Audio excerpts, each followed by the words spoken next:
Hola a todos y a todas, gracias por conectarte en esta experiencia, en el marco del diplomado y en este taller sobre, en específico, mi responsabilidad sobre historia, tiempo y personaje.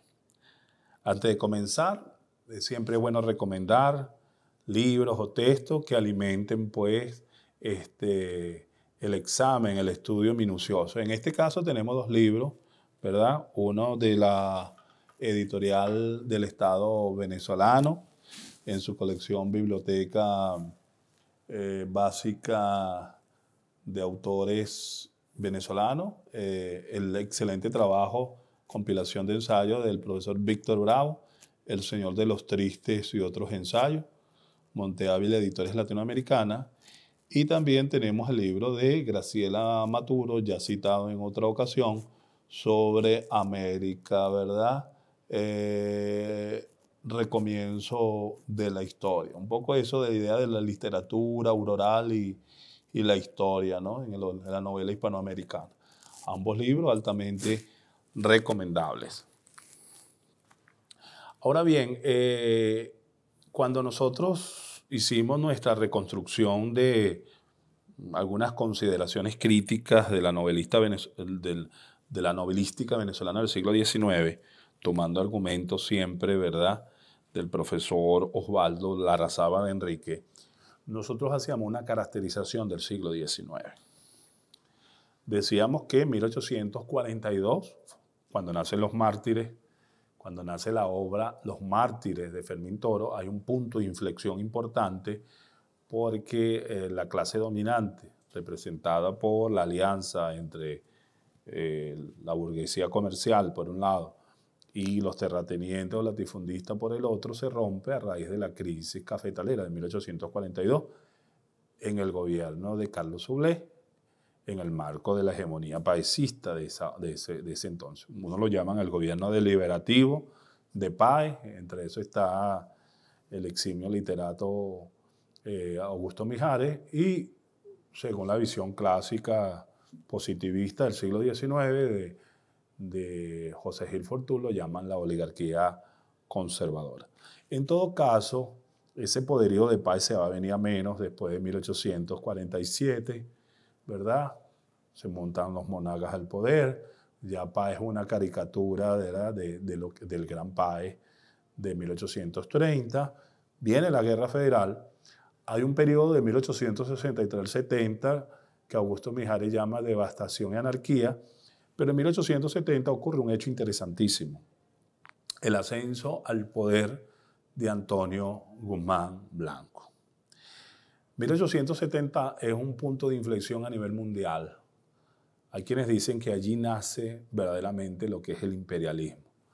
Ahí se gesta toda esa lucha entre intereses de grandes capitales, de grandes trusts de la burguesía metropolitana, que va a desembocar en la primera guerra imperialista de 1914, tradicionalmente llamada como la Gran Guerra o Primera Guerra Mundial.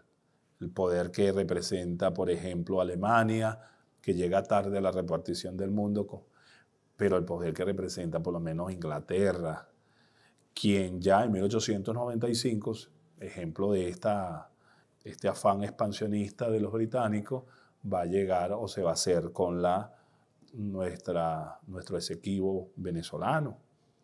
Pero también allí se está gestando el nacimiento, la aplicación para 1895 de la doctrina Monroe, doctrina que nace en 1823, pero que con el panamericanismo, sobre todo después de la conferencia de 1889 y 1891, van a alcanzar inusitada importancia. Alguien llegó a decir que era el enfrentamiento entre el viejo león, ¿verdad?, un poco moribundo, envejecido y maltrecho, y la joven águila americana disputándose ahora lo que más tarde va a ser su patio trasero.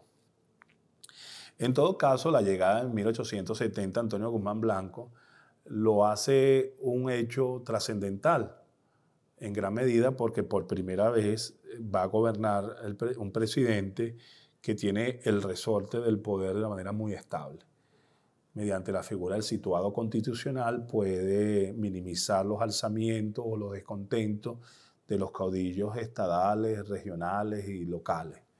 Pero además tiene un gran poder de persuasión y tiene el acompañamiento fuerte de los capitales extranjeros, ¿no? No es risible, no es motivo de mofa que quien fuera el autócrata civilizador o el ilustre americano muriera en París en 1899, exactamente el mismo año en que llega nuevos hombres, nuevos ideales y nuevos procedimientos con la Revolución Liberal Restauradora encabezada por nada más y nada menos Cipriano Castro y Juan Vicente Gómez. Es como si el siglo cronológico cerrara también con la caída del liberalismo amarillo. En todo caso, tradicionalmente los gobiernos de Guzmán se dividen en un sexenio, que fue el momento más productivo de él, entre 1870 y 1877, posteriormente el bienio del 79 al 81, ¿verdad? Perdón, el quinquenio y por último el bienio. Ya Guzmán en 1888 ya no gobernaba, ya estaba en el exilio, ya estaba cansado. Pero adelantó un conjunto de obras y ha sido objeto de discusión, el mal llamado Proyecto Nacional Guzmancista, porque Guzmán lo que adelantó fue la modernización, entre comillas, del país. Y dicha modernización fue más de fachada, más de grandes construcciones.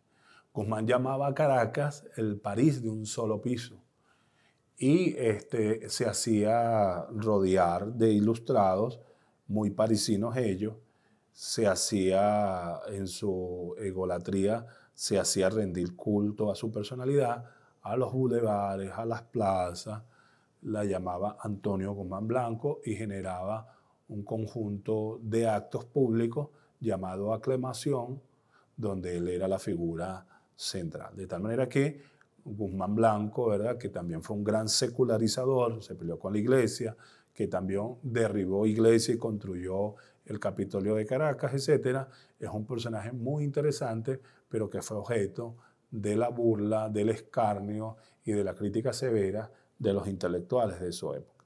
Desde los jóvenes que se apostaron en la Universidad Central de Venezuela y crearon un movimiento llamado la Delpinada, ¿verdad? Donde está entre ellos Romero García, y posteriormente otros también caudillos que trataron de levantarse contra Guzmán. Y Guzmán le llamó a esa Venezuela la Venezuela del cuero seco. Lo piso por un lado y se levanta por el otro. Hago esta larga introducción para que nuevamente contextualicemos cómo lo hemos venido diciendo. La novela venezolana subyace explícita o implícitamente un planteamiento sociopolítico, una crítica social y demás, ¿no? Si nosotros seguimos con el hilo conductor cronológico de ese siglo XIX, debemos señalar un hito fundamental en la historia de la literatura venezolana. 1890, Manuel Vicente Romero García publica Peonía. Peonía que se hace llamar una seminovela. Peonía es una obra de este joven que también participó, que fue un crítico acerbo de la figura de Guzmán Blanco, que participó en la noche de San Florentina, el 14 de marzo de 1885, ¿verdad? Agarrando al pobre del Pino y Lama, a ese pobre Tronado de Rayo, un poetastro, que llegaron a hacerle todos los honores como el gran poeta del orbe, y este humilde vendedor de sombrero le llegaron a publicar hasta un libro llamado La Metamorfosis. Poetastro que publicó un libro llamado Metamorfosis, donde ahora recuerdo un versito así que dice: pájaro que vas volando, parado en tu rama verde, llegó el cazador matole, hoy te vale mejor duerme. Como ven, es un poema olímpicamente malo, pero que en ese momento se lo tomó tan en serio el pobre poeta homenajeado, pero que en el fondo era un acto bufo para criticar severamente a la figura de Antonio Guzmán Blanco. Y en ese acto bufo estaba este joven que en 1890, es decir, 5 años después, va a publicar su novela llamada Peonía, que es toda una discusión para algunos que esta es la primera novela venezolana y no Los Mártires de Fermín Toro de 1842. De hecho, Orlando Araujo llegó a escribir un artículo hasta cuándo Peonía, ¿no? Y Peonía fue como el canon, como el comienzo del canon de la novela en Venezuela. Es una novela de costumbres venezolanas, como se hace llamar Peonía, pero también es una novela de compromiso por parte del autor. El autor no marca distancia a la crítica social que él quiere duramente exponer, ¿no? Esta novela, en el prólogo, fechado exactamente el día de San Florentina, un 14 de marzo, pero de 1890, 5 años después del acto bufo que ya hice alusión, en el prólogo que él escribe a Jorge Isaac, el autor de María, ¿verdad? El famoso escritor colombiano, gran exponente del romanticismo decimonónico. Dice Manuel Vicente Romero García, Peonía tiende a fotografiar, utiliza la palabra fotografiar, un estudio social de mi patria, añadiendo que he querido que la Venezuela que sale del despotismo, está haciendo clara alusión a Guzmán que gobernó hasta 1888, de Guzmán Blanco, no clara alusión, lo nombra, quede en perfil, siquiera para enseñanza de las generaciones nuevas. Y después él en su mismo prólogo dice, quizás Peonía se resienta de mis rencores, pero cómo no tenerlos cuando se nos humilla y envilece. Yo creo que para pocas palabras para buen entendedor, Peonía recrea la vida de Carlos, ¿verdad? Carlos está imbuido en la cultura positivista del siglo XIX. Recordemos que el positivismo es un movimiento cultural que parte del supuesto de que un país para poder engrandecerse, para poder avanzar, para alcanzar, entre comillas, el progreso y el orden, ¿verdad? Debe domeñar, debe domesticar las fuerzas disgregadoras. Entiéndase la raza, el medio y la herencia. En la medida que nosotros seamos menos indios, en la medida que seamos menos negros, en la medida que mezclemos mediante transfusión sanguínea europea, mediante lo que se llama migraciones selectivas a estos territorios, a este trópico salvaje, en esa medida, pensaban los positivistas, nosotros íbamos a equipararnos, ¿verdad?, con Inglaterra, con Francia, con Alemania. Son las tesis de Sarmiento, de Alberdi, de todos esos intelectuales del siglo XIX que decían seamos como Europa, seamos como Estados Unidos.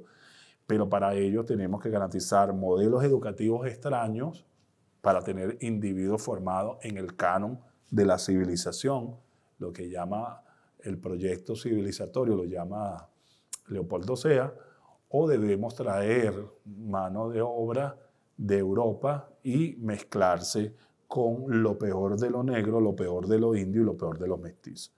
Las tesis positivistas alcanzan el paroxismo en Venezuela con las 4 patas del gomecismo.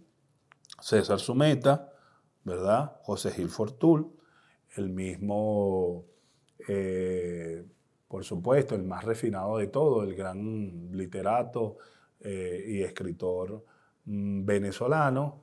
Estoy hablando de Laureano Vallenilla Lanz, entre otros. Y estos señores que escriben con la idea de que es necesario un gendarme, es necesario un loquero, es necesario, ¿verdad?, un policía que ponga orden debido a que genética y socialmente nosotros somos disolventes, incapaces de encauzarnos por los modelos económicos liberales y por las fórmulas políticamente democráticas, ¿no? Entonces Carlos trata simboliza un mensaje generacional en contra del atraso, a favor del progreso. Carlos encarna una nueva concepción social, evalúa la cultura, ¿verdad? Malpone las universidades, habla peste de la iglesia, echa por tierra la mala educación y cae en cierto determinismo propio de los positivistas del siglo XIX. Dice cosas como esta, cito: el presente es una consecuencia del pasado. Las generaciones actuales tienen dolores y miserias que son detritos y miserias, y miserias de dolores de otras generaciones. En las sociedades hay atavismo como los individuos, una visión biologista de la sociedad, una idea de que la sociedad está enferma y debe ser quirúrgicamente intervenida, ¿no? Enjuicia la cobardía, sobre todo la cobardía de aquellos hombres que no se rebelaron contra Antonio Guzmán Blanco, habla del feudalismo como una rémora que debemos superar, haciendas y factorías propias de una época, ¿verdad?, donde la especulación financiera está a la orden del día en contra de los pequeños productores, e inclusive habla del sistema bancario y dice que debemos crear bancos, un sistema bancario acorde al progreso de la época, una política inmigratoria que contribuya, dice Carlos, a inyectar vigor y nuevos rumbos al decaído y explotado pueblo venezolano. Ahí está la tesis positivista claramente esbozada. Entre 1891 y 92, o sea, 2 años después de Peonía, que es de 1890, surgen 2 novelas, Un tesoro en Caracas, de Tomás Michelena, nuevamente, y Escombros, de Rafael Arévalo González. Rafael Arévalo González, que dicho sea de paso, es uno de los primeros autores, pues, que habla más o menos en esta misma orientación que vengo diciendo. Un tesoro en Caracas recrea, ¿verdad?, la vida de Gabriel Osorio, que trata de un ensayo de Venezuela de 1830 hasta sus días, es decir, 40, 50, 60 años de historia, ¿no? Mientras que Escombro, de Rafael Arévalo González, es una crítica directa al gobierno de Andoesa Palacio. No obstante, casi todos los críticos de la historiografía literaria hablan de la figura de Gonzalo Picón Febres con Fidelia, en 1893, una novela de necesaria lectura. Ya es hora, también es otra novela de 1895, y El sargento Felipe, de 1899. Son 3 obras de Gonzalo Picón Febres que va cerrando el siglo XIX. Fidelia, Ya es hora y Sargento Felipe. Entonces, en este caso, él crea, ¿verdad?, todo un mundo que es Bolivia, se llama así, que es Mérida, Venezuela, habla de anécdotas, habla de cosas agradables, de descripciones regionales, pero empieza a criticar fuertemente a las beatas macilentas e hipócritas, a los viejos santurrones y chismosos, haciendo mucha alusión a la iglesia, por cierto, a esa gente que comulga todos los domingos en cuanta cofradía hay, pero son unos farsantes, ¿verdad? Y políticamente habla mal de la clase política dominante de esos años, finales de los años 90 del siglo XIX, cuando habla de gloria sin fundamento alguno, más amigos del oro y de la corrupción, habla de los déspotas vestidos de republicanos, en el caso de Fidel es muy fuerte, pueblo que no es bravo, ni altivo, ni valiente, porque no se rebela contra la tiranía. Ahí se burla del himno nacional, gloria al manso pueblo en lugar del bravo pueblo, y critica los aristócratas, los burócratas, ¿verdad?, y denuncia el estado, digámoslo así, en que se vive, ¿no? En Sargento Felipe, Felipe Bobadilla es un sargento que estuvo en la guerra civil, que critica pues a esos generales a granel que degeneraron en ladrones y aprovechados, que cargan el machete en la cintura, dice el autor. Y aquí hay una cita que toma nuevamente Osvaldo Larrazábal cuando dice: y que a pesar de ser tan animales como yo, se está refiriendo a los generales de la época, que los hoy, para que se vea, llegan pronto a presidente y hacen lo que les da la gana. Y los letrados le adulan que da asco. Y mientras que nosotros nos pasamos la vida trabajando para ganar una miseria, ellos se hacen ricos en solo 4 días. Fíjense que la crítica es muy, pero muy fuerte. 1898, Mimí, de Rafael Cabrera Malo, es otra novela importante, ¿no? Esta vez la voz la tiene Manuel, otra vez el positivismo, el credo positivista, la actitud cuestionadora, el médico Manuel que critica a Antonio Guzmán Blanco, que propugna un cambio de mentalidad social, sobre todo derribando el sistema de justicia, derribando cómo se ha manejado la universidad, a favor de una inmigración también selectiva, ¿verdad? Y a favor del gendarme necesario. O sea que cuando Laureano Vallenilla Lan habla del gendarme necesario, entiéndase Gómez, ¿verdad?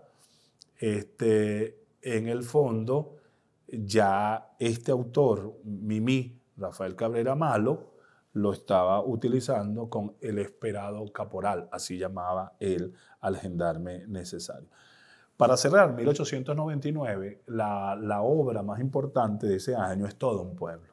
Todo un pueblo es una obra escrita por Pardo, por Miguel Pardo, que es acerba, es dura. Hay quienes dicen que Pardo pertenecía a un grupo que se llamaban los odiantes, inclusive que no eran ni socialistas ni comunistas, sino que rayaba en el anarquismo, ¿no? Hay una afirmación que él hace, ¿no?, en contra de Guzmán Blanco, cuando dice: no puedo afirmar en absoluto que él, se refiere a su libro, mi libro, Todo un pueblo, constituya la historia de un pueblo entero, sino el reflejo de una época. Y el reflejo de esa época es la época de Antonio Guzmán Blanco. Y reitera, un pueblo enfermo y la enfermedad tan cruel, tan impenitente, tan tenaz, que está pidiendo el experimento y el diagnóstico inmediato de los más despiadados alienistas del espíritu. Cierro la cita. Pero así sigue, este es el tono un poco de esta novela, muy acerba, muy fuerte, muy ácida, cuando dice cosas como esta, ¿no? Rota la ley, violado el respeto, entronizada la impudia, irritada la envidia, perdida la consideración social, prostituido el sentimiento, humillados los caracteres, ¿no? Entonces es interesante porque habla de la vida de Julián Hidalgo, que es el personaje fundamental, que fue testigo y comprometido de su tiempo. Yo quisiera ir finiquitando, sin dejar de recomendar también este libro de Rafael Angarita Arbelo. Este es un libro clásico, ¿verdad? Historia y crítica de la novela en Venezuela y otros textos. En el caso específico de Todo un pueblo, dice este autor cosas sumamente interesantes que vienen a agregar más elementos a lo que ya hemos dicho en esta ocasión. Cito, dice Rafael Angarita Arbelo: he leído y releído varias veces Todo un pueblo de Miguel Eduardo Pardo. He reflexionado en los móviles de su publicación. He meditado en las aprehensiones producidas en el autor por su obra, las cuales impidieron su publicación durante algunos años después de escrita. Ese es el veto, ¿verdad?, y la censura que yo les hablé, que ocurría mucho en el siglo XIX. He inquirido su condición social, dice este autor, sus relaciones particulares, el origen de sus rencores y de sus odios urbanos. Fíjate que utiliza rencor y odio. He tenido a la lectura un ejemplar de la primera edición, Madrid, Imprenta de la Vida Literaria, 1899. En primer término, la considero misérrima de arte. En segundo, misérrima de estilo. Misérrima de gracia y de seriedad en tercero y postrer término. O sea, no le ve cualidades de ningún tipo, ni artística, ni de estilo, ni de gracia, ni de seriedad. Duramente se discutió en Venezuela sobre todo un pueblo y sobre la revisión de costumbres y caracteres que inventa. Representa una orientación en la novela venezolana. Es la obra de un artista, el libro de un escritor. Constituye una diatriba mezquina contra su ciudad natal, aquella Villabrava, pequeña y corrompida, que según él apenas incuba vicios, horrores y porquerías. Me inclino por lo último. Deduzco que Pardo fue un hombre al margen de la sociedad capitalina, del círculo llamado mundo social entre comillas, antaño delimitado a las claras por clases. Perteneció quizás a la clase media inferior. ¿Acaso tuvo contratiempos originados de su condición?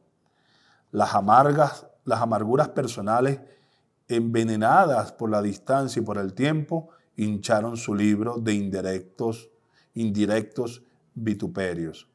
Este libro se consagra, está hablando de todo un pueblo, como un ataque violento e injustificado contra la sociedad, el mundo social, de cierto pueblo imaginario que en su descripción resulta ser Caracas. Un contenido de frases desgalonadas, escrita a tono de reproche vengativo, dirigida a desacreditar e impugnar la vida y costumbre de una clase social superior a la suya, aludida con rencor y con odio. En las notas liminares la edición ya referida, defendiéndose de antemano contra la acusación que hoy reproduzco, lanzado en todo instante sobre su obra, insinúa que ella en nada concierne a determinada ciudad, que Villabrava es una ciudad por él concebida y que no es la historia de una ciudad, sino el reflejo de una época, como acabamos de decir. Estas salvedades no lo absuelven, lo comprometen más desagradablemente con Caracas. Vean ustedes como una crítica de un autor de 1918, Rafael Angarita Arbelo, sobre todo un pueblo, obra con que cerramos esta rápida consideraciones críticas de la novelística venezolana del siglo XIX, nos ponen auto nuevamente de aquella idea que esgrimimos. Nunca, pero nunca, en Venezuela, y cuidado si toda Hispanoamérica, la novela ha sido un instrumento inocente o neutral. ¿Es que acaso la novela venezolana del siglo XIX no está comprometida política o socialmente con una tendencia, una ideología o inclusive una posición personal que no tarda en calificar de mezquina el mismo Rafael Angarita Arbelo para malponer la figura de Miguel Pardo y de su obra Todo un pueblo? Dejémoslo hasta aquí y seguimos en la discusión.